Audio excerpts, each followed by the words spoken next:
नमस्कार भक्तों, आप देख रहे हैं आपके अपने channel mom with Gyanvi official को।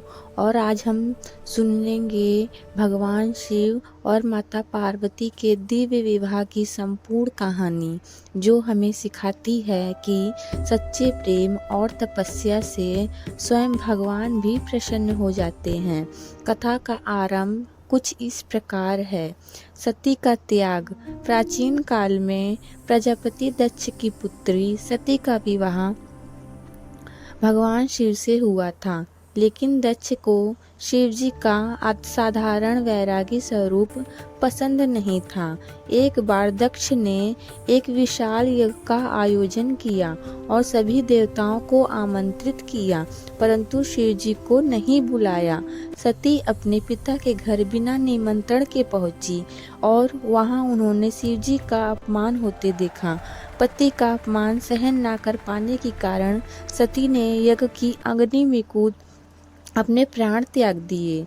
जब यह समाचार शिवजी को मिला तो वे क्रोध और शोक में व्याकुल हो उठे।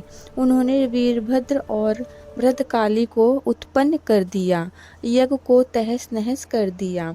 उसके बाद शिवजी संसार से विरक्त होकर गहरे तप में लीन हो गए और पार्वती जी का जन्म पुनः हुआ। सती जी ने पुनः जन्म लिया हिमालय राज और रानी मैना के घर। उनका नाम रखा गया पार्वती। बचपन से ही पार्वती का मन शिव भक्ति में डूबा रहता था।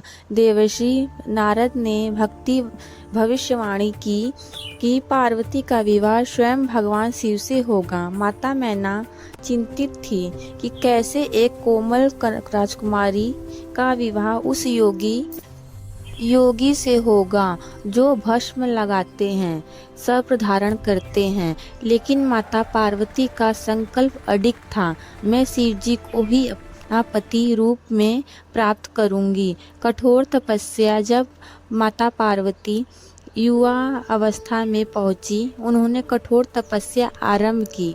पहले फल खाए, फिर केवल पत्तों पर जीवन व्यतीत किया। अंत में पत्तों का भी त्याग कर दिया।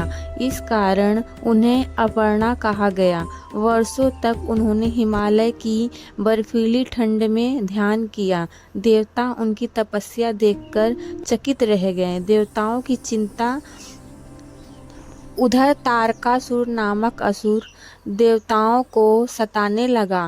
ब्रह्मा जी ने वरदान दिया था कि उसका वध केवल शिव पुत्र ही कर सकता है, लेकिन शिव जी तो वैराग्य में लीन थे। तब देवताओं ने कामदेव को शिव जी के तपस्या भंग करने के लिए भेजा।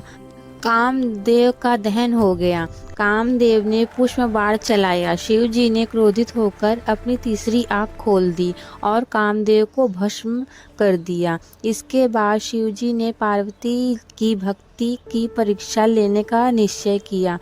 वे एक ब्राह्मण के वेश में पार्वती जी के पास पहुँचे और शिव जी की निंदा करने लगे। पार्वती ने दृढ़ स्वर में कहा, मैं शिव जी के अतिरिक्त किसी का अपना पति नहीं बना सकती। उनकी अटूट श्रद्धा देखकर शिव जी अपने वास्तविक रूप में प्रकट हो गए और विवाह के लिए सहमत हो गए। दिव्य विवाह आरंभ हुआ। हिमालय राज के महल में विवाह की तैयारियां शुरू हुई। देवता, ऋषि, गंधर्व और सभी आमंत्रित हुए। शिवजी की बारात अत्यंत अद्भुत थी। उनके साथ भूत, प्रेत, गण और योगी थे। उनका स्वरूप भस्म से ढका हुआ था। गले में सर्प और जटाओं में गंगा विराजमान थी। माता मैना यह रूप देखकर घबरा गईं। तब शिवजी ने अपना सुंदर और दिव्य स्वरूप धारण कर लिया। फाल्गुन मास की कृष्ण पक्ष की चतुर्दशी की रात्रि को शिव और पार्वती का विवाह संपन्न हुआ। देवताओं ने पुष्प वर्षा की और पूरे ब्रह्मांड में आनंद छा गया। यह विवाह केवल दो शरीरों का मिलन नहीं, बल्कि शिव और शक्ति के एकत्व का प्रतीक है।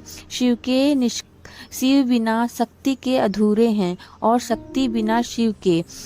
यह कथा हमें यह सिखाती है कि सच्चा प्रेम, त्याग, विश्वास और समर्पण पर आधारित है। महाशिवरात्रि के दिन इस दिव्य विवाह का स्मरण किया जाता है। जो भक्त श्रद्धा और विश्वास से इस कथा को सुनता या पढ़ता है, उसके जीवन में सुख, समृद्धि और शांति आती है।